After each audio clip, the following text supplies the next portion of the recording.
welcome to Guitar Month. Where we get together and chat guitar.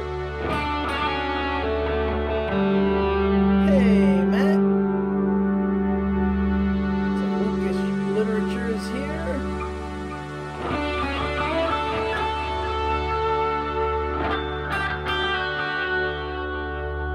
Pop you guys in the chat. Howdy. And hello, Janice.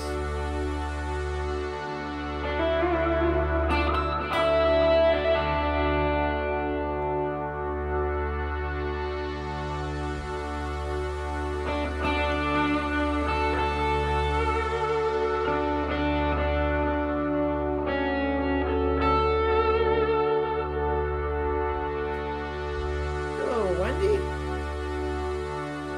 Switch is on. Ball six. Excellent.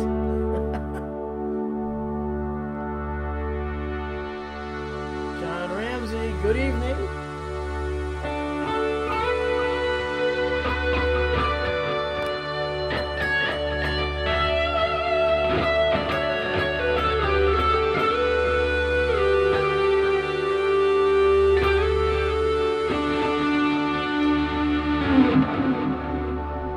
Excellent. Thank you. Very cool.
Guitar Month. We've been talking about guitar and some fun facts and all kinds of cool stuff.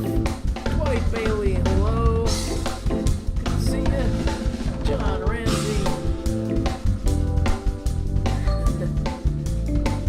Of course, Janice. My wonderful wife. Facebook. The other Facebook.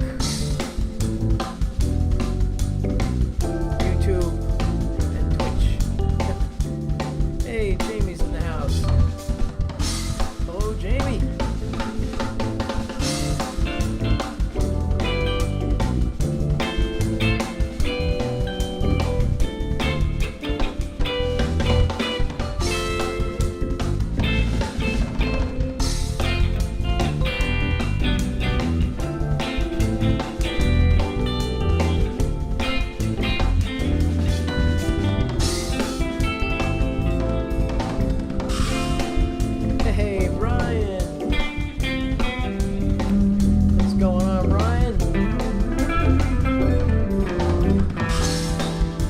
Out your YouTube video the other day, got right up to, let's see, all the Metallica stuff I saw for sure. Very cool. I didn't even know they had a new album out, to be honest with you. They're not really on my radar these days.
Which leads us into the F Mixolydian here.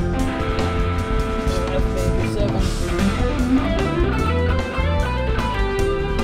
If you want to hang on the Lydian mode, it sounds really cool.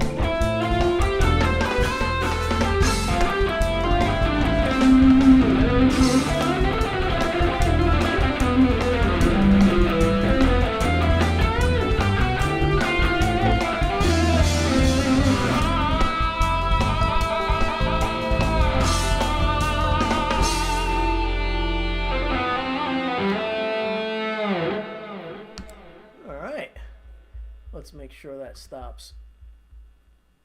All right, excellent. So let's see, we got Mr. Formiati hanging out all the way from Australia. He's in Tomorrowland. He is a future person. It is Monday over there. Good to see you. Thanks for coming back, everybody. We're here, or I'm here, to, but we as in everyone, is here to talk about guitar. This month is Guitar Month. April is Guitar Month. Pretty cool stuff. A lot of people didn't even know it existed. It was a retail thing back in 1987. the guys from the accessories and musical instruments section of the business said, "Hey, let's dedicate a whole month to guitar and see if we can drum up some business." But and I don't think it went over very good. I don't think it lasted long. So again, I haven't really streamed since October, and I figured, I've been wanting to do like a video a day in April for like 10 years. But it was just so hard to produce videos, especially back then, that I just never got to it. It's really tough to produce a quality video and have it a daily thing. So I decided this year that since I took off since October, that I'd come back in April and celebrate Guitar Month, but instead of trying to do the impossible task of a nicely produced video about something, that we would just go live and hang out every day and talk about guitar and gear and pedals and picks. I mean, why not? It's part of the whole thing, Guitar picks matter. They all have different tones. Strings affect the way we play. Electric or acoustic, that's always the big debate. I have a new student recently, actually, as of last week. He was like, he's starting on acoustic. It's really difficult for him to hold. And I said, it might be worth looking into. Your parents might not be too thrilled since they already bought you an acoustic, but it might be a good idea to start out on electric, especially if you like electric music. So that whole thing about starting on acoustic because it's better is a complete myth, and it's actually just not really even a truth. It's the worst thing you can do, honestly, especially if someone's grandparent had the guitar in the attic and said, "Here, why don't you go get yourself some lessons on this?" They're the worst when they're stored in the wrong place and usually not very well taken care of. So, I always recommend just get yourself a cheap electric and have fun, because it's easier to press down on electric, it's easier to hold, the body's smaller, it's just, and if you like bands like Metallica or AC/DC, there's really not many of those tunes that are going to work on acoustic. Maybe some intros. I don't think AC/DC has one song on acoustic, to be honest with you. But yeah, that's what we're here for, just to chat about guitar and techniques and whatever. So if anybody has any questions, go for it.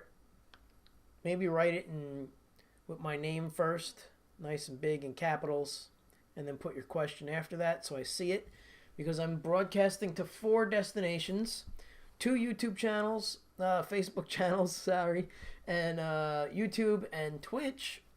And I'm starting to really focus heavily on YouTube and Twitch, especially Twitch. So please sign up over there and follow and activate your notifications if you're digging this. Because come May, I'm pretty sure I'm just not going to be broadcasting to Facebook at all. So jump over there onto the old Twitch account and sign up. It's free. And if you have a Prime membership and you subscribe to me, it's free for you, and I will make a couple of bucks. So there you have it. You can support what I'm doing. Maybe I can get mugs with my face on it to sell to you guys, or give away. If we get enough people, I might start doing some giveaways and some fun stuff. Let's see. We have a couple of questions. One coming in from Jamie over on Facebook. Vince, who is your favorite guitarist, and have you met him or her? That's a tough one. My favorite guitarist, of course, as everybody knows probably by now, was Randy Rhoads. And when I first started playing, he had already passed away, and I didn't even know he wasn't with us anymore. And I found out, and I was really crushed.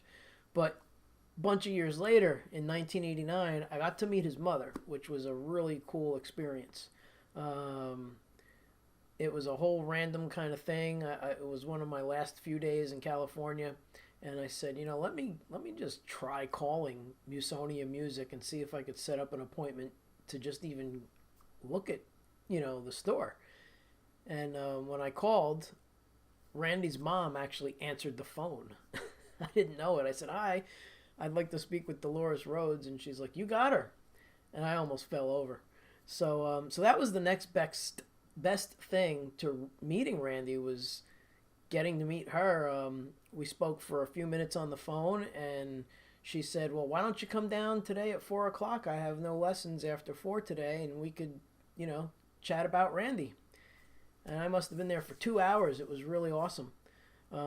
She showed me around, showed me some of, where Randy taught. There was some handwritten lessons still on the music stand. It was just like hair raising. It was so awesome. However, Steve Vai is probably my favorite guitar player and all around musician, just because of everything he's accomplished, not just because of his technique and skills, but all the other things that he's done. So I really admire him, and I got to play with him, which was insane. And I have my wife and my mom to thank for that. It was an event called Vai Academy, and I didn't go. I didn't want to go because it was too expensive, and I don't know. I just was like, I'm not gonna go. And then all of a sudden, and I told this story, names of other guitar players that I'm either really good friends with or knew of started being added to the roster of people that were going to be the guests or teachers. So I finally decided to go, and it was sold out. So I wound up calling up and just saying, "Hey, by chance," I left a message. "By chance, if anyone cancels, give me a call. Here's my name and number." And they did, and it was like a single room. It was like crazy money. So I turned it down, and I said, "Well, if anything else comes up, let me know." And I think it was like a week before it actually happened, they called back and said, "We have a shared room if you want to take it." And it was way, way less expensive, but not cheap. And that was a gift from my mom and my wife. So that was very cool. Got to go, got to play with Steve, which was awesome. So that would be my all-time favorite right there, would be Randy Rhoads for sure. Edward Van Halen, of course, who I also got to meet. Unbelievable. That was an awesome time. And talk with. Eddie was at the Smithsonian Institute in Washington for a lecture, if you will, about what it means to be an American. And one of my students called me up the night before and was like, "Hey, what are you doing tomorrow?" And I'm like, "Teaching, what's up?" He goes, "You might want to cancel. I got a ticket to go see Edward Van Halen." Well, first it said Van Halen in Washington, and I was like, "Oh, that's a little far to go see Van Halen. Aren't they coming around here?" And he's like, No, this is like an in-person kind of, private event. And it's online for anybody who didn't hear that story. I don't know what week it was or what episode, but check out Edward Van Halen, What It Takes to Be an American, or What It Means to Be American, Smithsonian Institute. If you just type in Edward Van Halen and Smithsonian Institute, it's a 1-hour interview. I was there. It was amazing. And I was very fortunate to have my student think of me and give me a call when his friend bailed. So always grateful for those situations. Let's see what Brian has to say here. He had a question. Have you been creating patches on the Fractal, or do you use presets? What's your mindset when making a patch when you do? Well, I'm always doing different things with the Axe Effects, and I have it queued up. So I'll show you. I think. Where is it? There it is. Okay, hang on. We also have to make sure we have the right screen. Oh, where did it go? It's not there. Hold on. So basically what I do is I try and treat it like the real world. So think of before all of this awesome technology, you had a guitar, maybe two, and you had pedals. Usually we have an out of control infatuation with pedals as guitar players, so there's always pedals involved. And then there's usually one amp. Lots of pedals, but one amp. Sometimes guys would bring two amps, and that's a little over the top. But when you're playing in small bars, medium-sized venues, you really shouldn't be bringing a Marshall stack, or in my case, two Laney half stacks. And when I was 20, I would bring around two Laney half stacks, a 100-watt head and a 50-watt head. Totally way too loud. But anyhow. So when I dial stuff into the Axe-Fx, is where this is taking us, I think about having one or two amps and the pedals that I would use in the real world, and I would link them together the same way I would as if I had them on the floor in the real world, or through the effects loop of an amp, that kind of thing. And then out. So out to the world. So I'll show you my preset, which is going to look kind of scary. There's a lot of stuff going on in this preset. However, not as much stuff as most other people, but that's a different thing. We want FM edit, which I believe is screen 6. Let's try that. Bam. Hey, I got it right. Oh, we lost the pedal board though. Wonder why.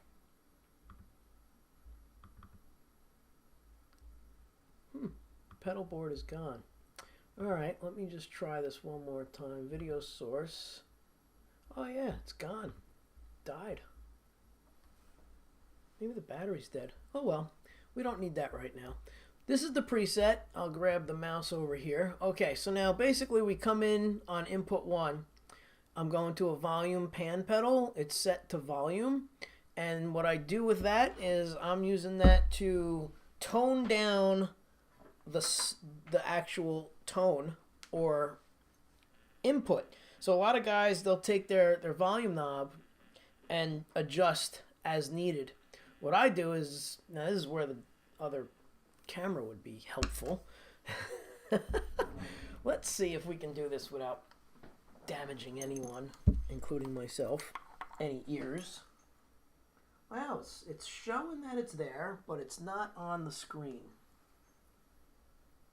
I have had so many gremlins going on with my gear this week. Hey, there it is. It just needed to be kicked.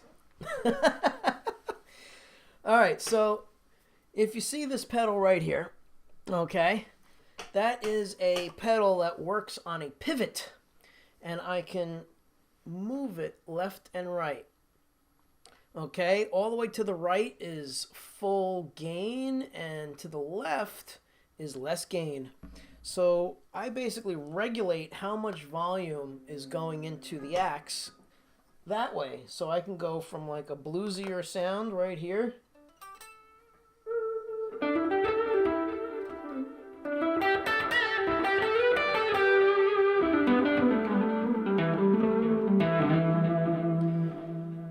as I move it to the right, it gets more and more gain. So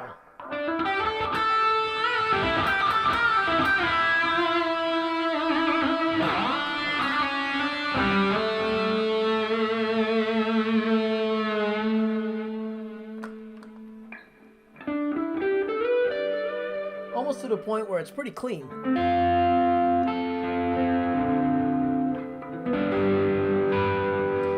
back the volume on the guitar down even more to really clean it up.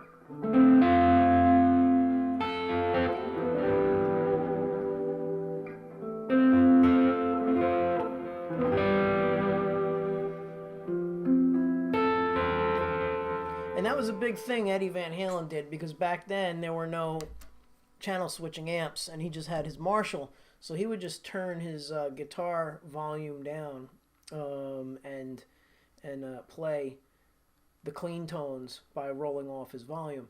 But back to the crazy preset. So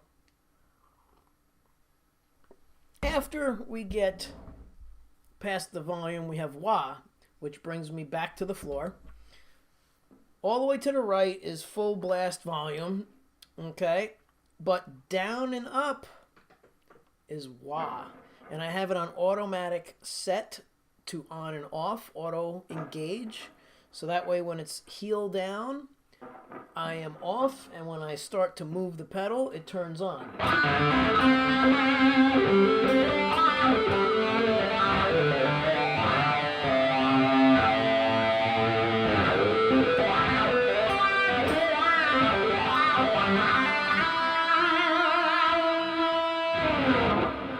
And now it's off.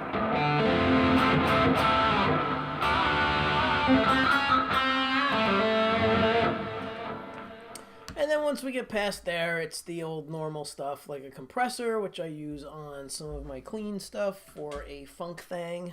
So that is a little more poppy and snappy.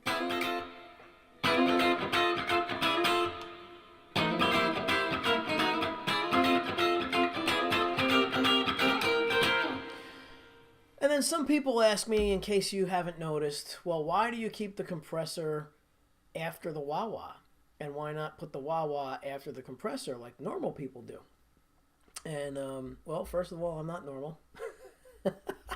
Any of you who are friends know that. But here's the deal. When you put the compressor after the wah-wah, it stops the annoying spikes that the wah can have. So, especially on the clean setting. So here we are on clean, and I will play a little something with the wah-wah.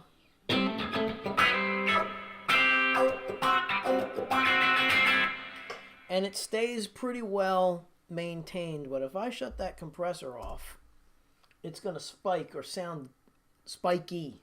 You know, it's going to be a little more... Whoops, let's turn it back up. Oh, that's because I'm on the wrong pickup. See how it's kind of gritty sounding? And then if we put that back on, kind of rounds it off. So it's it gets rid of all the peaks. Then I have a pitch, and then I have a second pitch. Okay, and what's going on is the first pitch is linked to this pedal all the way to the left over here, and that's whammy.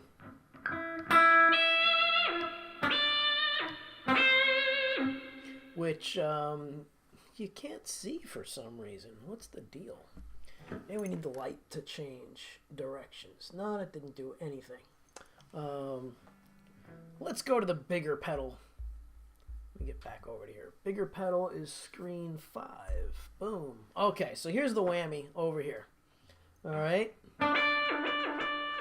And then now that we're in the screen, you can see the wah-wah. And then if I go left and right, okay, that is my gain, if you will. It's like a volume knob of the guitar in the same position.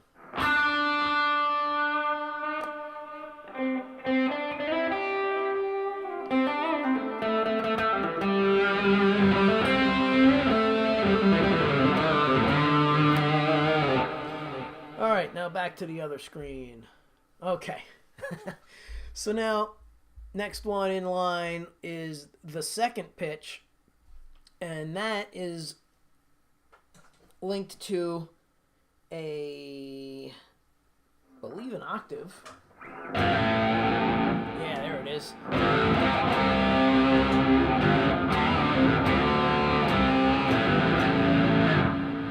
So that's always cool.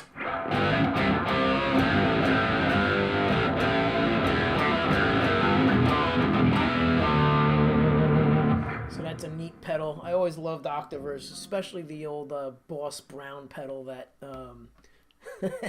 you know, everybody tends to love. And then I have dual function buttons. So brace yourselves, Fractal people that might not know this, but every block has 4 channels. And within those 4 channels, you can go into the FC presets over here and assign additional things. Oh my goodness. So now, for example, we want effects layout. So you see how here I have pitch A and pitch B, and that's pitch 1A and pitch 1B. So now that particular was the whammy pedal, but I can do a whammy 1 octave up.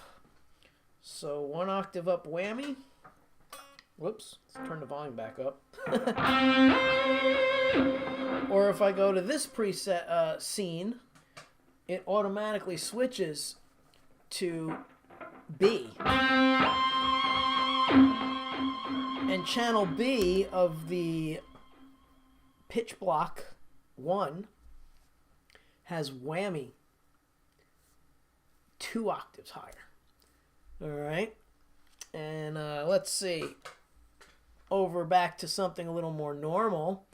This drive block actually has regular drive, and then if I press and hold that drive block, my signal goes up. So it's a boost, a volume boost, and I use this at gigs because during solos sometimes I'm not loud enough.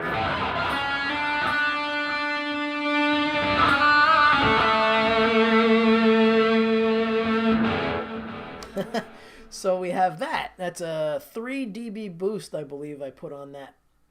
And then I have 2 instances of delay, 2 instances of reverb, and 2 instances of rotary, because rotary is usually a fast and slow type thing.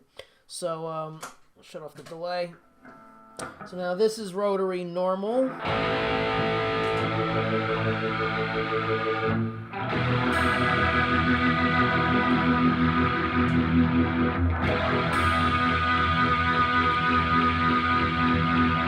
Hear how it slowed down? So check that out. And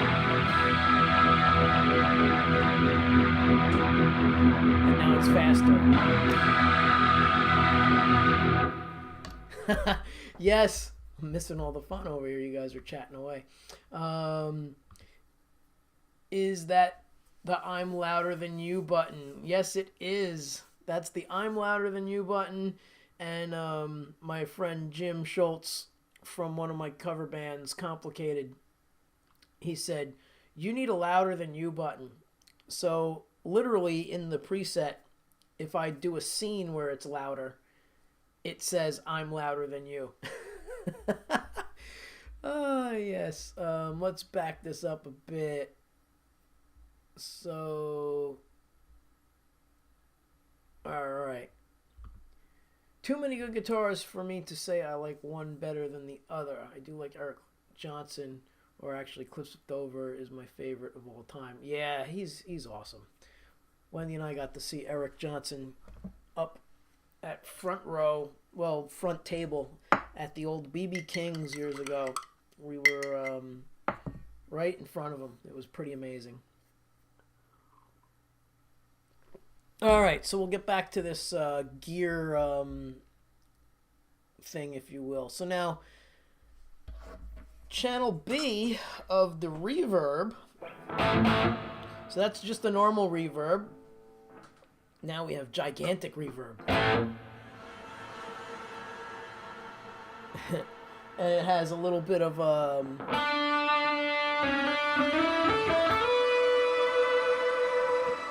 little shimmer on it, which is cool. And that's channel B. And then what else do I have that's pretty cool? Delay A and B. So this one is, I believe, just a long delay. It's a ping pong delay. And then this is the multi-tap crazy delay, I think. Oh, that's the reverse delay. I forgot what I put on there. So that's reverse delay.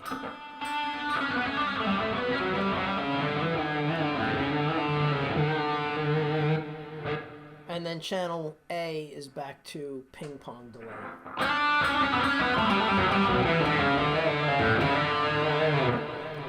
Yeah. This one over here, I don't have the Parker on right now, but I will in 2 seconds. That brings in the piezo. So check this out. This is one of my favorite things about playing a Parker Fly is you're able to have 2 guitars in one. So it's like having an acoustic guitar and an electric guitar. And, you know, some people say, oh, it doesn't sound like an acoustic. Well, it sounds acoustic enough for me not to bring an acoustic guitar to gigs anymore. And honestly, I've even recorded some tunes with it. And once it's in the mix, you can't tell that it's not a real acoustic guitar. But here it is. So now if I step on this button, no hands. This cable is a stereo cable. Comes out to 2 jacks. They both go into 2 separate inputs in the back of the Axe-Fx, which I'll show you on here real quick. And then when I hit this button here, watch the purple light up.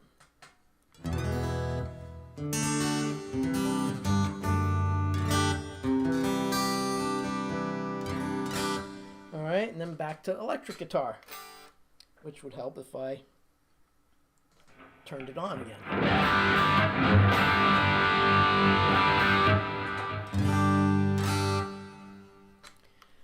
All right, let's see. Let's get out of here.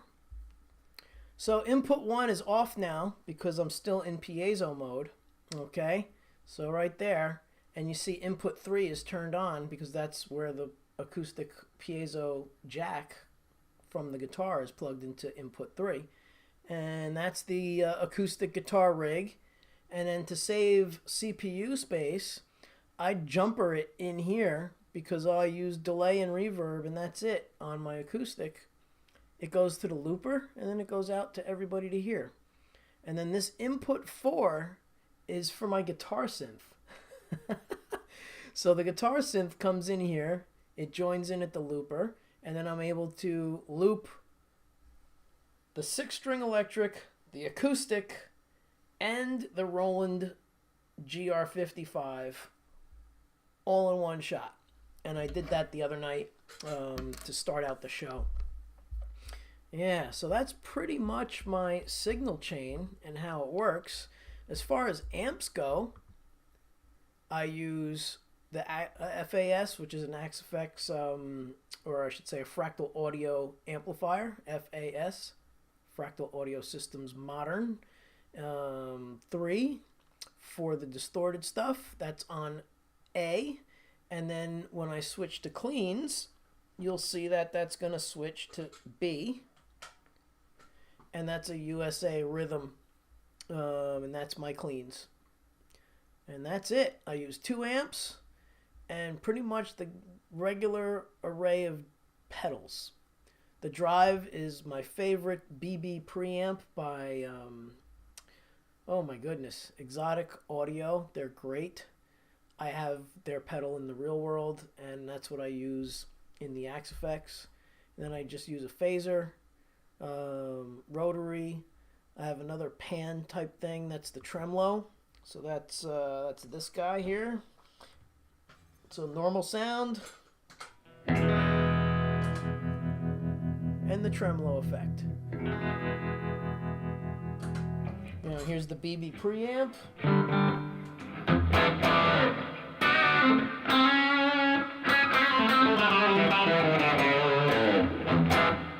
Back to clean. And then I pretty much covered everything else. Here's the chorus. The chorus sounds really nice on this.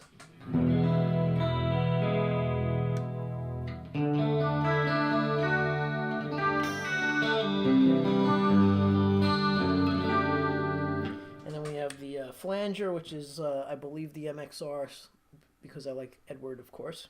King Edward.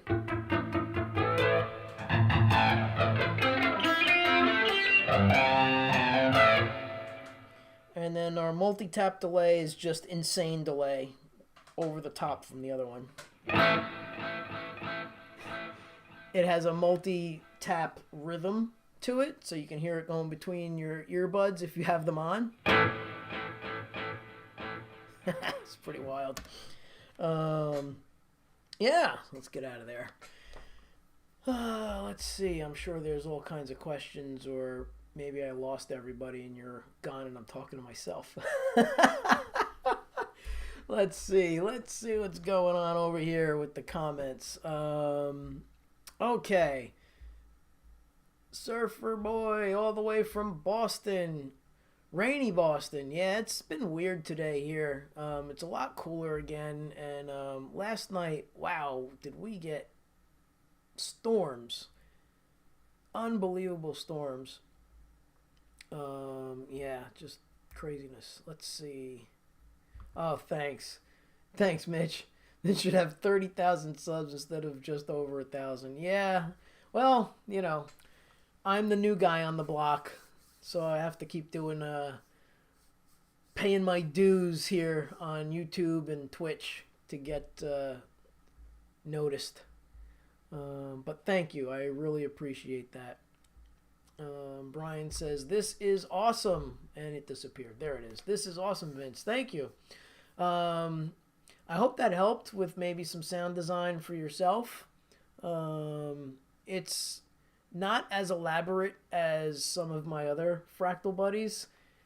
This is rather tame compared to some of the other editing. But let me just show you one more thing. Oh, maybe not. Let's try it again. All right, so right here where it says return, send and return, I obviously ran out of room on the one row, so I needed to utilize more rows. So basically you just drop a send block in and then a return block to itself, and then that way you can actually run more blocks. Another trick is to run a lot of these things in parallel and pan them off on the sides here, like left and right. So like you can build your reverb and your pitch and your chorus stuff out. So you would come out of here and go into there from there. And then the delays, you could do the same thing, put the delay down here and parallel it off.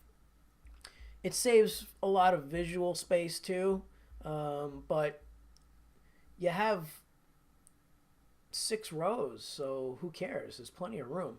So that's how I deal with space issues and having a lot of things running. And you can see that the CPU isn't too bad. It's 77%. This is the Axe-Fx 3. They have the Axe-Fx 3 Turbo. This would probably be running at like 50 on that. So maybe not quite that low, but yeah, it's more powerful. All right, back over to here. I see some people jumping on. Let's say hi, see if anybody else has anything to say. Let's see. Surfer Boy says, okay, this is where my ADD starts kicking in. And no, you're not normal. Neither am I, thank God. Yes, I agree. Normal is just not cool. I had an actual button from Hughes and Kettner amplifiers. When they first came out, everybody was like, oh, you know, Marshall, Marshall, Marshall, Marshall, and more Marshall. And Hughes and Kettner put out a little slogan, and they had it on a button. And I think it was on my guitar strap the other night. I don't remember which strap I used with the old 80s Kramer, but it was on that strap, I'm pretty sure, and it said "Why Be Normal," and it had the Hughes and Kettner logo on there. So that was always my thing. Why be normal? Not playing a Marshall. Won't do it. Sorry. Oh, that's funny, Wendy. All right, so let's see. Let's see. Yes, just focus. Yes, focus. I just thought of a good name for the drive pedal. Road Rage. I'm sure they have one already. Are you kidding me? Oh my god. All right, let's move along. I had front row for Eric Johnson a few years back. Small venue. He was amazing. Yeah, when you're that close to somebody of that talent, it's just you gain a whole new respect for them. It's pretty amazing to watch and witness. Um, yes, the Autumn Drive backwards song. That's actually the exact sound for it. Yes, the reverse delay. um, Brian says, this was really cool, Vince. Thanks for showing off the preset. You're welcome. Yeah, I love this stuff. I could sit and chat all of this fun gear all day long. Tube amp. Nope, no tube amps for me anymore. I think the last time I moved my tube amp was when you drove us and we opened for Stryper, or that gig with Larry when my guitar blew up. But that was the last time, because right after that, actually it was the gig with Larry when I started using Line 6. And that night, oh, it's so funny. I shouldn't even name names, but somebody that was in the audience said to me, why do you want to use the Line 6 stuff when you can clearly hear what it sounds like when Larry uses the Axe-Fx? And I was like, well, I just bought this Line 6 stuff, and I know that it sounds better, but I don't feel like I want to return this or can return this. So I used it for as long as I could before I got really frustrated and gave in, because the difference with everything else and Fractal is you can't do this. I'm sorry. You just can't. I've tried it, and it doesn't work. Maybe now they've fixed it, but in 2010, nobody was doing this. So here is my guitar full blast.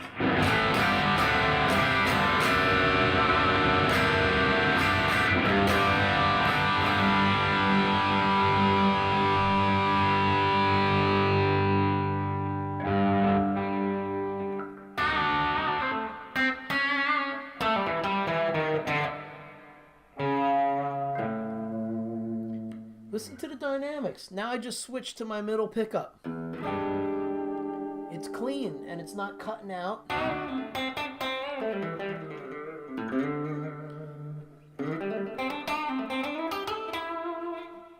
If they can do this on Line 6 convincingly, then somebody please correct me, but I have not witnessed it and I have not felt it. That's the other thing, is it feels like someone's turning down your volume on your amplifier.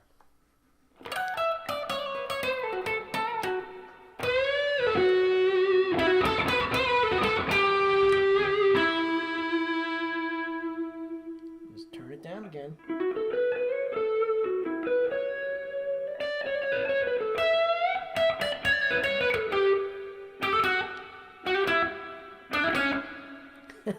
And then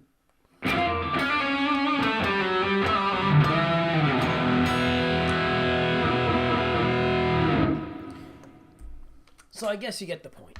I just haven't witnessed that with anything else. Let's get to the next bit.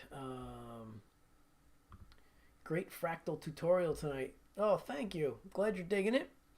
Panda Cat. Whoop, what happened? Just clicked on it and it disappeared. Let's try again.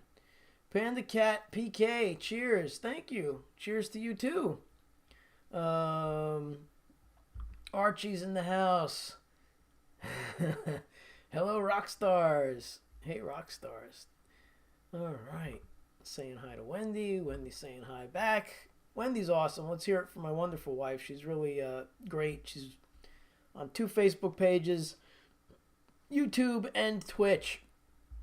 She's busy. All right. I want the line 6 stuff for my flute. Nah, I'll give you one of the old fractals. And I sold the line 6 stuff. It's gone. One can carry a whole band in one multi-effects pedal now. I just wish I could fix those blasted things out. Yeah, you could. You really could. When I was doing guitar clinics, and it was for Parker guitars and Randall amplifiers, and I still have that Randall, by the way. I think it was Jamie that was asking about the tube amps before. I still have the Randall, and it's the last of my tube amps. I have the Randall and the Laney. Those are the two heads that I have left, and then I have this monster Fender Quad reverb, which is a twin reverb times 2. It has 4 12-inch speakers in it. It's a million pounds. I hate it. But anyway, where was I going with this? Yes. So when I played the clinics, I wanted it to be more of a show instead of me just standing there going, hey, this is the channel and this is clean and this is dirty and play some riffs. So I made backing tracks, and that kind of started out the whole backing track thing for me. That was probably 2002. So I would go to music stores and I would have my laptop with the whole band in it. And it was really cool because nobody was really doing too much of that back then. And all the stores were really happy to have me because it was a fun event. It wasn't just some guy yapping about gear and being boring. All right, so let's see. Where else? Okay, we left off there. This one from Jamie. Can you run the axe through a tube amp? Absolutely. You can. It's called 4-cable method. And what you'll do is you'll create an effects loop by using another input. Let's get to that screen. So over here, where you have this amp, you wouldn't have this amp. You wouldn't need it. The amp block would not be used. And then you would drop in an effects loop block. Let me show you. Go to this thing over here called Quick Build. And then you just go in alphabetical order. And where are we? I don't see it. Oh, we could actually just use return 2. But there was another block. Where did it go? I don't see it now. There's the MIDI block. Okay. Maybe they did away with it in this. I can't remember because I never really used it with anything. And when I did, I had a different way of doing it. So basically what you would do is instead of doing this send and return here like this, you would have another input. You'd have input 1, and then output would be right in here somewhere, output 2, and you could assign it. So you'd create your own effects loop internally, and then you would drop your amp in place of this amp. And you wouldn't run a cabinet because now you would then take the out and go back into the head. And then you would use the cabinet that you have with that head. That's how it would work. So yeah, you would just take another out over here and another in. So maybe input 2, output 2, make another effects loop, and then you'd be able to do that with no problem. And then you can continue to do this funky thing that I did here with the effects send and return internally if you ran out of room in the particular row. Yeah. So that's the other way to do it. But yes, that was the long answer of yes. Yes, you can run a tube head with your Axe Effects. John Petrucci does that. So does Steve Vai. Let's see. Who else? Yeah, doing good. Just hopping around YouTube a lot. Okay, cool. Let's see, what else? That was Jamie's question. Oh, I guess something. My bad, never proofread anything before it's sent. Oh, let's see. Oh, maybe that was before. I get it. Okay. So let's see. Jamie is asking, so what is the axe best ran through? Oh, okay. So, yeah. If you're going to use the Axe FX the way I'm doing it, which I suggest you do because it really just sounds way better, you'd use the amp. You'd use the amp and you'd use the cabinet, and then you would just use output 1, and that would work with any preset. I mean, I could just go anywhere, and these are all the presets that come with it. So I'll just go here, USA 2C plus. This is like the John Petrucci one, and this is just stock.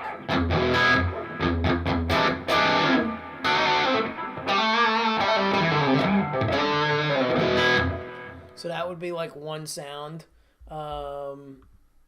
You could then go to, let's go back, something that's more traditional, 59 bass guy. A lot of people like this one. So it's a little hotter running right now, so hopefully I'm not breaking up. But that's the Fender. You can add a distortion. Let's go to the effects so I can bring in my gain. Bring in some delay.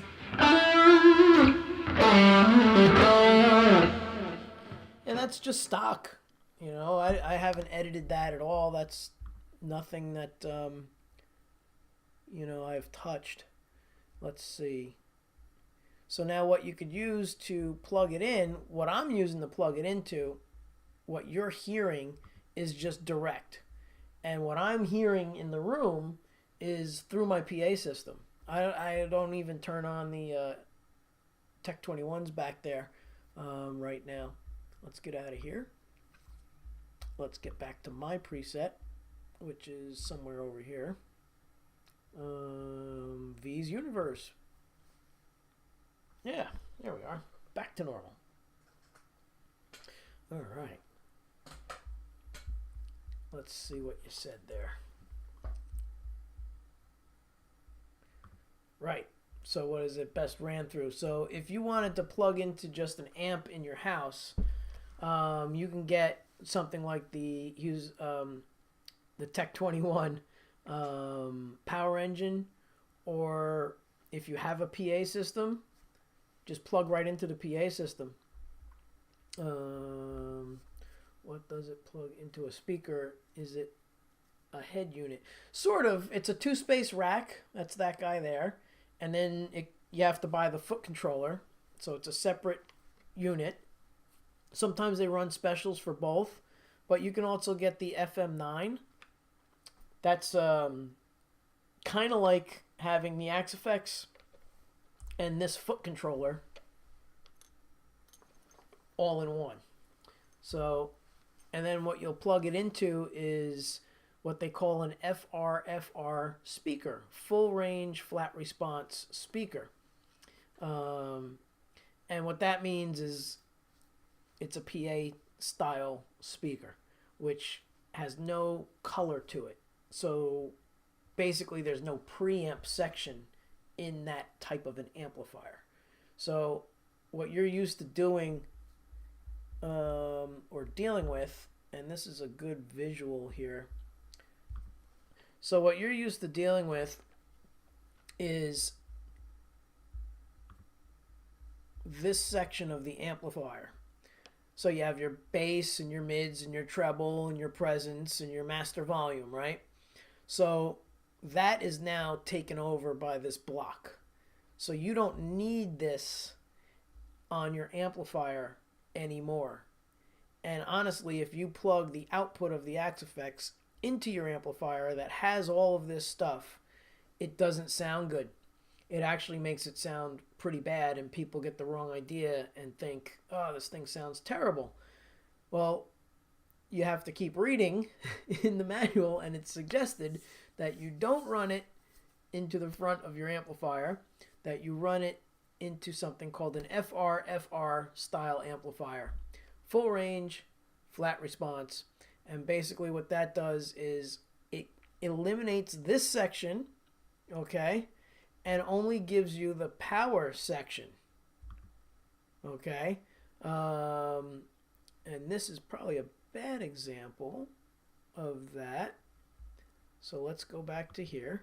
And your power section, here it is, power amp. Your power amp section of the head is the part of the amp you can't adjust. So that comes after all your knobs and stuff on the front. So all of this is going on in the background, let's say, of your amp. Okay, and that's what you want. You want a power amp that actually is volume and maybe a sweep of tone, but that's it. No other coloration. Okay, and that's what all modelers are best to be used with. So that goes for anything. Like if you bought a Line 6 or the what's the other one called? Kemper, you don't want to plug it into an amp. It's defeating the purpose, and it'll just sound pretty terrible, to be honest with you. So you want a full range flat response amp, and that's what those Hughes and Kettners are. Sorry, I keep saying that because we got into the little Hughes and Kettner talk about the button. Tech 21s. The Tech 21s are full range, flat response, so that way it doesn't color your tone. And that particular amp has a master volume, a tone, bass, and treble, but it's not the same idea as the tone, bass, and treble on the front of an amp head. It's different. And then it also has a tweeter that you could turn on and off. There's a switch. So there's a little tiny tweeter in the upper, I think upper left corner of the Tech 21. And those things are killer. Unfortunately, with the pandemic and lack of supplies and or difficulty of getting materials, they stopped making them. Maybe for now, maybe forever. I don't know. But it says unavailable up on their site, which really stinks because those things are killer. They're 112 cabinets, and I could play with one of those and still be able to compete with acoustic drums. Usually I would bring both of those to gigs, but my band has a really good PA system. The bass player owns a killer system, and that's what we would bring to gigs. And after a few dozen times of bringing both of those, I cut it down to one of those, and then I cut it down to just not even bringing anything, and I just plug right into the PA system and don't bother, and I just monitor off the floor wedge in front of me. So the Fractal stuff is just unbelievable when it comes to versatility and really sounding great. Who was it the other day? Just joined the Fractal family. The guitar player from Pink. And if you don't know him, Justin, I can't remember his last name. But the guy is ridiculously good. Really talented. Plays a Les Paul. And probably was one of the last people you would think would go with Fractal because he was very into his tube amps. He has a cool Instagram channel and YouTube channel. Derico, that's right. Thank you, Brian. Justin Derico. Guy's amazing. Wendy and I saw Pink, and holy cow, was he good. We saw him with her probably close to 10 years ago now. She flew right over our heads.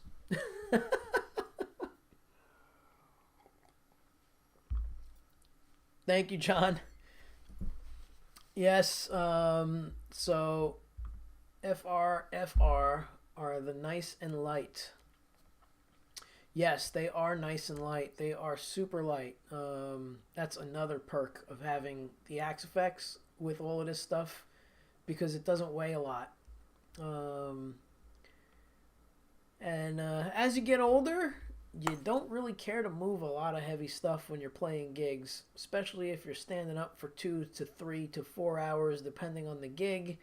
And then you got to move it all at the end of the night. It's very tiresome. I have done that way too many times and don't care for it any longer. That's why it went down from 2 of those to 1 of those to none of those when I can do it. um, let's see. Make a lot of YouTube shorts, 15-second videos to get lots of views and followers. Yeah, I know. I'm thinking I'm going to probably cut up some of the performances from the past 23 days that I've been streaming live and make some shorts out of those. That's what I'm thinking of doing because I've heard that people have been gaining a lot of traction with the shorts option on YouTube there. So I'll give that a try. Yeah. Let's see. Hello, Mel. Thanks for being here. What were perhaps a few aha moments while learning guitar as a youth? For me, it was when I learned pinch harmonics and the old Chuck Berry Ace Frehley repeating rock lick at the 5th fret. Yeah, I have to say that I think the major aha moment for me was modes, understanding how they worked. And I was pretty young learning that stuff. And it was like a big mystery. And I knew them for a long time and didn't know what I was doing.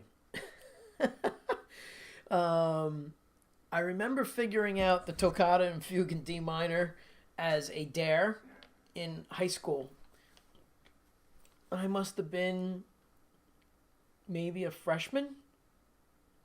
And my humanities teacher said, I don't know what I said, but I guess I annoyed her a bit. And, oh no, I remember. I didn't annoy her. It was actually a compliment. So what happened was we were studying Bach, and she put on the toccata and fugue in D minor. And I thought it was awesome. And I said, I want to learn that on guitar. And actually, it was kind of more of a slight to me from her. She said, oh, well, that's not a guitar piece. It's how would you do it on guitar? And I said, well, I'll just play the notes, but of course it isn't going to sound like pipe organ, but, I'll put some distortion on it, and my octave pedal, right? So that's what I said. And she said, well, if you do that and you play it at the talent show, which was, I think, in November, and this might have been September when we first started school. She said, if you learn that for the talent show, I will give you an A for the entire year. So that was all I had to hear. I went home and I figured it out. So the aha bit, though, was after learning all of this stuff, I didn't know what I was playing. I was just playing it.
the moment was after I started learning some theory shortly after, going, oh, aha, that's a mode. And that's a diminished scale. Yes, you caught that. Sleeves suck. I can't play. I kept muting myself. Anyway, I figured, yeah, I'll just quit while I'm ahead. But that was my aha moment when I started learning the theory and going back to that piece, going, wow, I was actually playing a harmonic minor there, and that was Phrygian dominant, and that was, whatchamacallit, diminished. So those were big aha moments when I started to piece things together that I already knew but didn't know what I was doing because I did it by ear. So that was 210% by ear, me in my room playing a cassette of, I forget the composer, or I should say performer, because of course it was Bach performed by some guy on pipe organ. And I figured out the entire piece up until the middle section, which I'm surprised I remembered that much, but that's like one of my staple things that a lot of people from the early half of my guitar journey and playing out and playing live, that was my solo usually. So if like they gave me a solo in the band and there was a break time, I would play that. Thank you. I have to revisit it though because there's a lot more to it, and the ending is like really awesome because I have to. It's funny. I do this over the top thing and play these bigger stretches, and I was at an event and someone asked me to play it, and I did the whole thing like that with the over the top, and one of my students. I didn't know this was going on, but someone was having like a not argument, but critiquing that I was showing off. And my student said, there's no other way to do that because I needed to hold the bass note down here and move over here. I don't know if I'm going to remember this part. Let's see.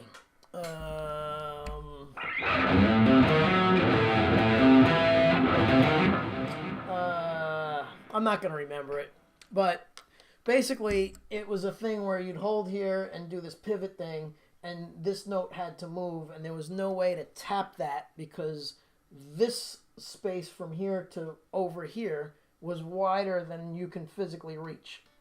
So I would do this kind of a thing. Let's see, something like this. But there's a whole lot more to it. So again, that was a minor chord that I was tapping, and I didn't know that either. I didn't know like these were things that had specific names. I just did it by ear because at that point in my guitar playing, I didn't have too much theory training. Of course, my guitar teacher, when I asked him to figure it out, he kind of poo-pooed it too. He was like, oh, you got to play that on like organ or something. I was like, forget it, dude. I'll do it myself. So that's how that went down. Wendy. Voila. So I got an A, by the way. Yes. The only thing I know about modes is every mode is a scale, but not every scale is a mode. True. Yes. I'm going to have a class or a course on modes on my website. That's another thing that I want to do with the site because I think there's a lot of mystery behind modes that is unnecessary. Because once I learned everything and you start to see it and then you put it together with a song and you start to hear it, then it's not that big of a deal. Like a lot of people think Purple Haze is in D minor. Well, it sort of is, but it's not. Let's go to presets. Get me to here. All right, so for example, Purple Haze is really in the key of D major, but it's off of E Dorian. Okay? It's a little confusing, but it's in the key of D major, and the first chord is a E7 sharp 9.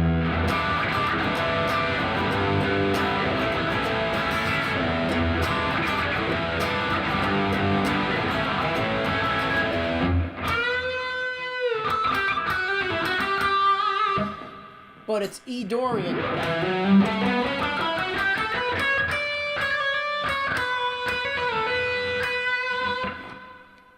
So what winds up happening is, how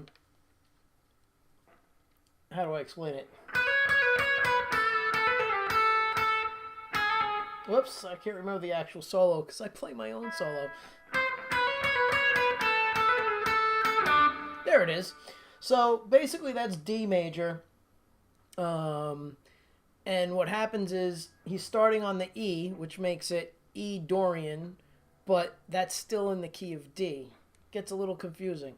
But basically, because of the chord progression,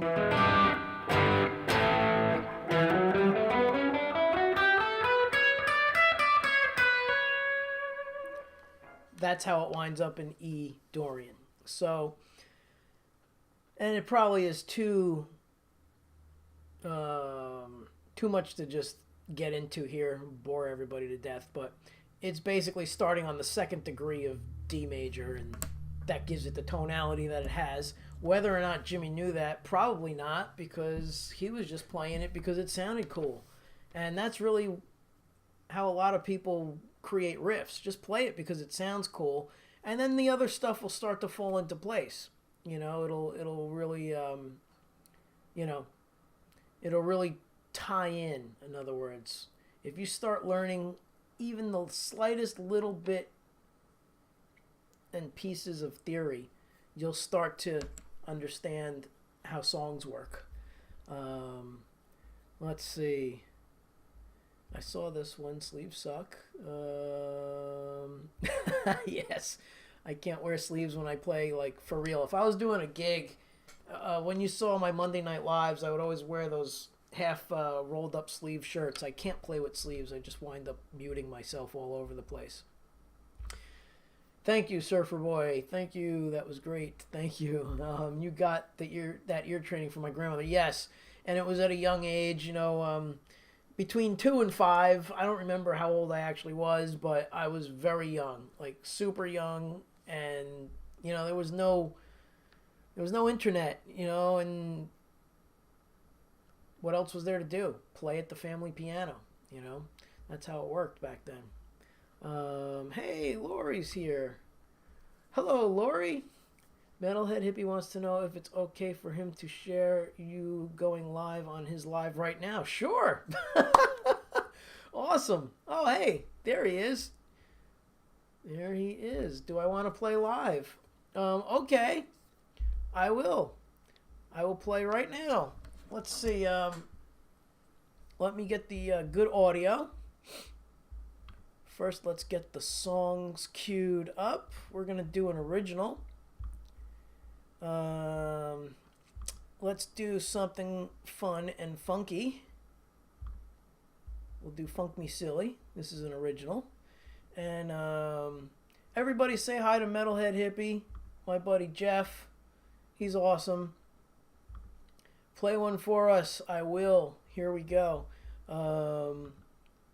Jeff and the crew over at his channel, Metalhead Hippie, have really helped me grow my YouTube channel to 1,000+ people, and it's greatly appreciated. And of course, I'm just stalling for time so I can get my stuff together here. All right, let's move this over.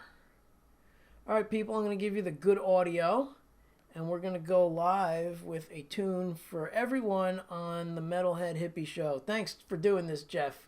I'm getting rated on YouTube. That's awesome.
destruction is human.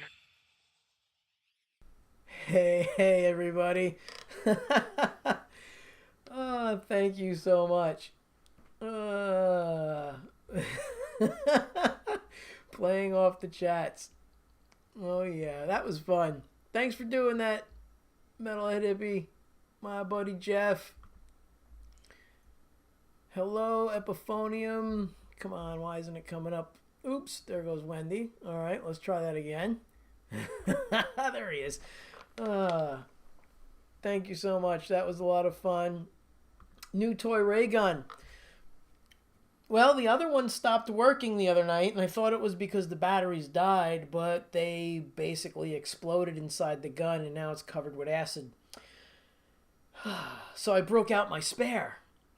It's like the Men in Black when he gives him that little tiny gun. It's still powerful.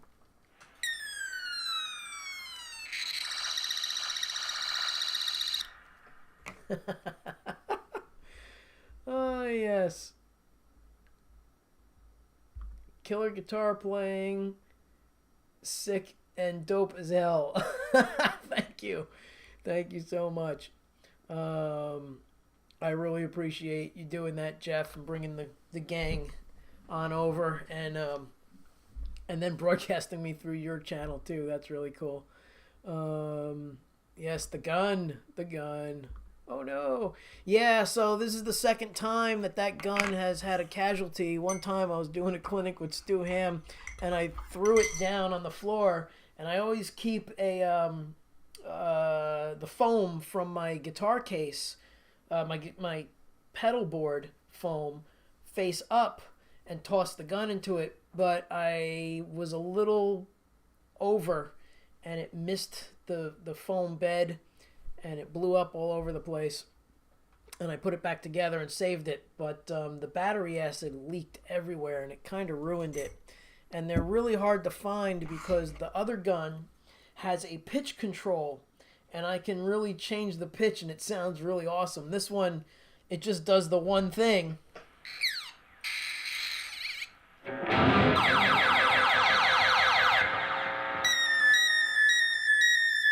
And usually what I do while I'm holding it, I manipulate the pitch so it sounds really wacky. It's really cool. So I have to fix that. I got to get that done and fixed because it's a really cool gun, and I don't think they sell them anymore. The tiny gun's cool, and the reason why I have this is because one of my bass players, one time we played a gig, and I forgot the gun. So he went and got me a 6-pack of these, and I put them in all my gig bags. So in case I forget the gun, I always have my backup. It's like in the movies when they have the backup gun in their sock or something ridiculous, you know, and they pull this gun out from nowhere. So yeah, that's kind of the deal with that. Awesome. Thank you for rocking with the community. We all support you and Wendy. Thanks. I appreciate it. And I appreciate you guys jumping onto mine. That was totally cool and unexpected. And I always appreciate everything that Jeff does over there for me and puts my tunes up. It's really cool. So thank you. Let's see. I saw some other folks. Live to Fly covers. That blew my head up for sure. Well, thank you. George, hello George. Just subbed you up from the Hippie Show. Thank you. Again, thanks to Jeff for doing such cool stuff over there. I really appreciate it. I'm just growing the YouTube channel and my Twitch channel. That's my new thing for live streaming. And the YouTube channel is going to be more dedicated towards putting covers up because Jeff keeps asking me for stuff, and I think I've run out of stuff officially now. So now I have to make videos of like single songs. So that's what the YouTube channel is going to be for. And if anybody wants to go join my Twitch channel, that's going to be for live streaming. Yeah. Let's see. Edby Metal. Yes, Wendy. Yes, exactly. We love the hippie community. Metalhead Hippie is awesome. He's a great dude. And for those of you who don't know who I'm talking about, go over to Jeff's channel and check him out, Metalhead Hippie, over on YouTube, and subscribe. And if you are finding out about him from me, go under one of his videos and say Vince sent me, and he'll know. He'll know it's me. I think I'm the only Vince on YouTube anywhere. Everybody's either Vinny or Vincent or something of that sort. But I am actually just Vince. That's right. Baptized official Vince. That is my name. No Vincent. Not Vinny. Just Vince. Ah, yes. Thank you, wife. I'm such a knucklehead when it comes to this. Lesson promo. So for Guitar Month, I'm doing a special 45 minutes for $45. If anybody's interested, hit me up. Go to vinceslessons.com. Hey, I got it right. Oh, see, I went the wrong way now. Got it almost right a couple nights in a row. vinceslessons.com. Fill out the section in the contact area and send me an email and put lesson promo in the top.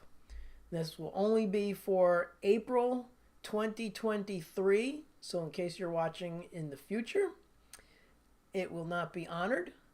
April 2023, $1 a minute, 45 minutes for $45. Yeah. And you don't have to take it because I know we're running out of April. In April, you can pay in April and take it in May. Or June if your May is already booked. Whatever you want to do. As long as the payment comes in by April 30th, we're good to go.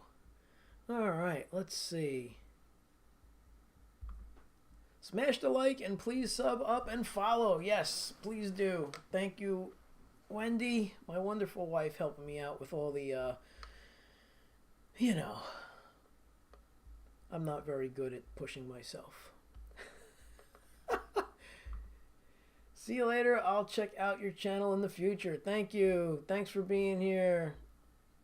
Let's see. You rock, Vince and Wendy. Thanks, Ed. And Janice says, that's interesting. Yes, that's, I'm guessing you're referring to my name. I actually had a problem with a teacher when I was in high school. Pretty hilarious story. I had this teacher who was kind of a wise guy, and he said, follow the directions on this test exactly and hand it back in. So whenever somebody says that, I really kind of examine it. And basically what it said was, fill out your full name and hand it back in. And that was the test. The rest of the test, he didn't want you to take it. He just wanted you to fill out your full name and hand in the test. So I filled out my full name, Vince Ginella, and I handed in the test. And the next day he says, you failed. And I said, what are you talking about? And he said, you failed. You didn't fill out your full name. I just started laughing. I'm like, that's my full name. So he thought I was being a wise guy because I was laughing, and I thought he was kidding around because here's the guy who's like joking around with this test. Fill out your full name and hand the test back in. So I was kind of laughing at him like, all right, well, whatever, man. That's my real name, And so then I got detention, got sent down to the office, got a 0 on the test. I was not happy. So I went home and just told and then they called my parents. Yeah, I went to a Catholic school. It was crazy. Anyway, called my parents. Your son's being difficult, blah, blah, blah. So my dad comes in. Oh, that was the worst thing they could have done was called my parents and tell them that I was lying and being difficult because I wasn't lying. My dad came in and that was the end of that. Oh my God. He told that dude off. Oh my God, it was unbelievable. So anyway, he didn't really last there at that school. The teacher, I think that was his last year. So maybe I had something to do with it. I don't know. But yeah, oh well. I was just doing what I was told. 45 minutes for $45 for 45 years. I won't be around in 45 years. Well, I don't know. I don't know how old you are, but you never know. We just saw a write-up on a guy who lives not too far from us, and he's 109. He's 109. He looks like he's 60. The guy's 109. He was a fireman, and he finally retired from the firehouse at 82. He was like, yeah, I think I've done this long enough. What? Pretty awesome. Oh, jeez, I definitely won't make 45 years. Well, I hope you do. Anyhow, let's see here. Ruffalo! 109 is the new 30. Yes, sir. Yes. I went to Catholic schools too. I had nuns and Jesuits. Jesuits, sorry. Yeah, oh boy. I have all kinds of crazy stories from school. But one cool story was the principal really liked me. He thought I was a good guy and good kid and wasn't really bad. And I really wasn't. Sometimes, a little bit, but not so much. And he really dug the guitar playing stuff. And a friend of mine also played guitar, and we were both walking down the hall, and one of the rules in the school was guys can't have hair that touches the collar of their shirt, so we all had the shirt and tie, and yeah, so you couldn't have hair that touched the collar of your shirt, or you had to leave and get a haircut. So my friend and I are walking down the hallway, and behind us, this happens. I get a hand on my shoulder, and my friend gets his hair pulled, and he's like, going like this. And the pastor says, "You need a haircut, mister." And my friend looks at me and goes, "What about him? What about him?" And he goes, "He's not as annoying as you are." He's like, "You're always in trouble." He goes, "Yeah, well, you just don't catch him." So yeah, he had to get a haircut and I didn't, which was really cool. Oh, that's so funny. Whoops, what's that? Wait, that's only 115. See? See, that's what happens. It's not gonna be a lot. You got all this stuff going on. The guy's like running around doing jogging, and he's like the stud at the old age home with the women. I mean, it's such a great article. Wendy, if you remember the dude's name, post it, and everybody should look him up. 16 years of Catholic education. Yeah, I went all the way through. Yep. All right, let's see. You know that rule too. Yeah. Hair's hitting the shirt. Gotta get a haircut. All right, everybody. Let's see what time it is here. Whoa, hour and 48 minutes. Time flies when you're having fun. Thanks for being here, everybody. I really appreciate it. Let's see.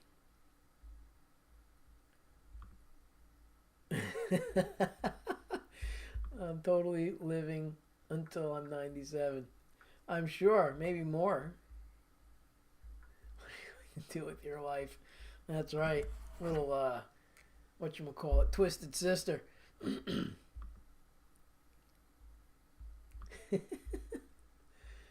All right, let's see. I think I'm gonna call it an evening here. So you guys and gals have a great night, and I will see you all again tomorrow. Thanks again to Jeff and the Metalhead Hippie Show and Metalhead Hippie community for stopping by. If you have, or have not rather, signed up on my Twitch account, please do. That'll really help me out, and you'll get notifications when I go live. Coming up in May, I'm going to be ditching Facebook. So please come over there and say hi and sign up. It's free. And if you have a Prime account, you can help support me by signing up with your Prime account. It doesn't cost you a dime, and I make some money. Sign up with Prime. It doesn't cost you a dime. All right, everybody. You guys have a great night. And I'll see you all tomorrow. Greatly appreciated. Be well.